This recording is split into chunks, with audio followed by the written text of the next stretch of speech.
Hello everyone, आज के इस वीडियो में हम पढ़ने वाले हैं क्लास 10th रसायन विज्ञान का बहुत ही इंपॉर्टेंट टॉपिक जो है अधातु।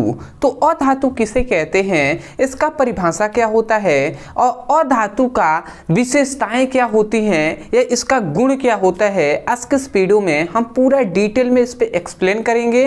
मैं आपको विश्वास दिलाता हूँ कि बहुत ही आसानी तरीके से आपको समझ में आएगा। तो चलिए हम देख लेते हैं। तो यहाँ पे हम सबसे पहले पढ़ने वाले हैं अधातु के बारे में। अधातु अर्थात नॉन मेटल्स क्या होता है। तो यदि हम इसके अधातु के परिभाषा पे बात करें, क्योंकि वास्तव में तो एग्जाम में परिभाषा ही पूछा जाता है सबसे पहले, तो आप क्या कह सकते हैं, अधातु कह सकते हैं कि वे तत्व जो विद्युत तथा ऊष्मा के कुचालक होते हैं उसे हम अधातु कहते हैं।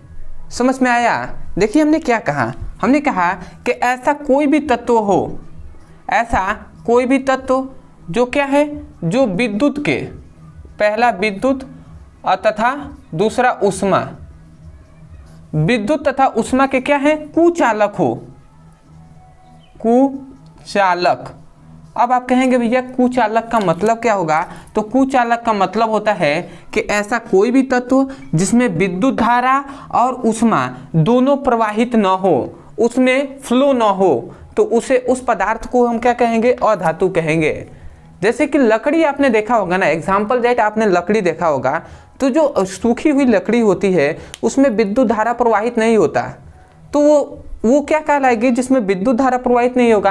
अब लकड़ी ऐसा पदार्थ नहीं है जिसमें भले ही विद्युत धारा प्रवाहित ना हो पर ऊष्मा तो प्रवाहित हो जाएगी ना लकड़ी में, तो ये तो होगा नहीं।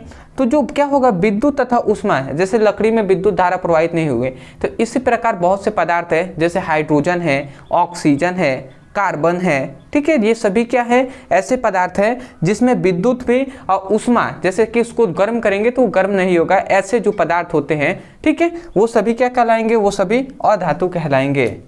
तो इसका परिभाषा क्या कहेंगे, परिभाषा हम यही कहेंगे कि वे तत्व जो विद्युत तथा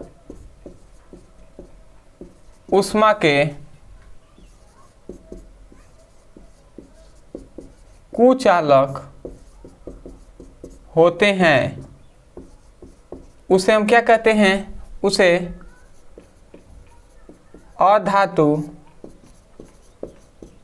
कहते हैं।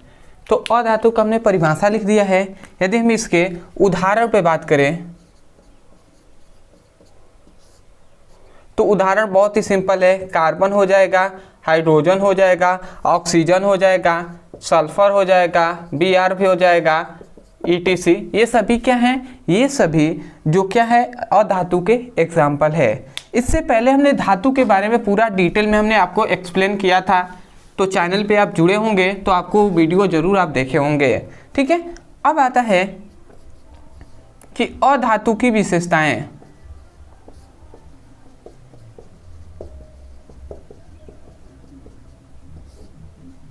या हम कह सकते हैं कि गुण, या आपसे लक्षण भी कभी कभी एग्जाम में कह देता है।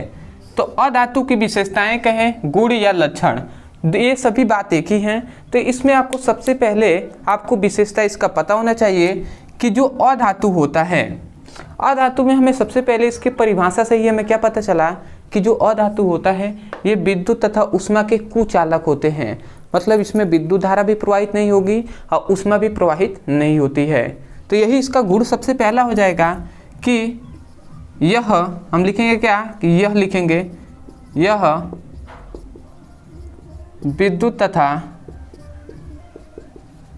ऊष्मा के कुचालक होते हैं, ठीक है। यह विद्युत तथा ऊष्मा के कुचालक होते हैं। अब आप सोच रहे होंगे यह का मतलब है कि अधातु विद्युत तथा ऊष्मा के कुचालक होते हैं, ये भी आप लिख सकते हैं। दूसरा कि जो अधातु होता है इसमें तन्यता का गुण नहीं पाया जाता, तो हम लिख सकते हैं कि इसमें तन्यता नहीं पाया जाता है, ठीक है।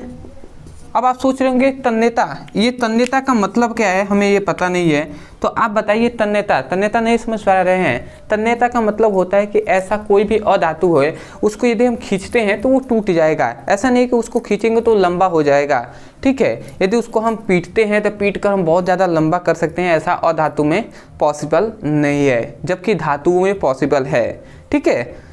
तो इसको आपको याद रखेंगे। अगला आता है कि इसमें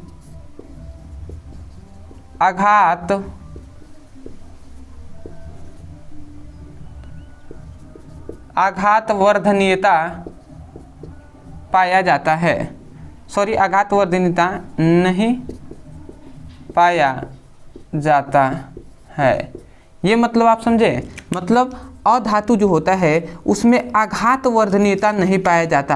आघातवर्धनीयता का मतलब है कि यदि हम उसको अधातु को पीटते हैं तो वो पतले चादर के रूप में, मतलब ऐसे पीटेंगे तो इस प्रकार नहीं हो जाएगा। जैसे ये कोई अधातु है, अब इस पर हम पीट रहे हैं, पीट कर इसको पतले एक चादर के रूप में हम नहीं कर सकते हैं, ठीक है। तो तन्यता और आघातवर्धनीयता क्लास 10th के लिए वेरी इंपॉर्टेंट है। यदि आप इसका अच्छे से नहीं पढ़े हैं तो ज़रूर आप इन दोनों टॉपिक को पढ़ लीजिएगा। ये दोनों एक टॉपिक ही हैं जो आपके बोर्ड एग्जाम में बार बार 2-2 नंबर में पूछ लिया जाता है। तो ये सभी हमने पढ़ा दिया है, तो आप पढ़ सकते हैं, पूरा इसके बारे में डिटेल में जानेंगे और भी बेहतर रहेगा। अब आता है इसका चौथा जो गुण है, ये आप याद रखेंगे कि जो अधातु होता है, अधातु इलेक्ट्रॉन को ग्रहण करता है।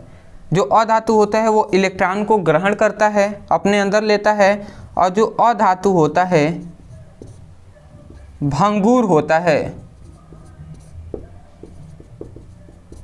अधातु कैसा होता है? भंगुर होता है। तो इन सभी पॉइंट्स को आपको याद रखना है, ये सभी इसके गुण हैं।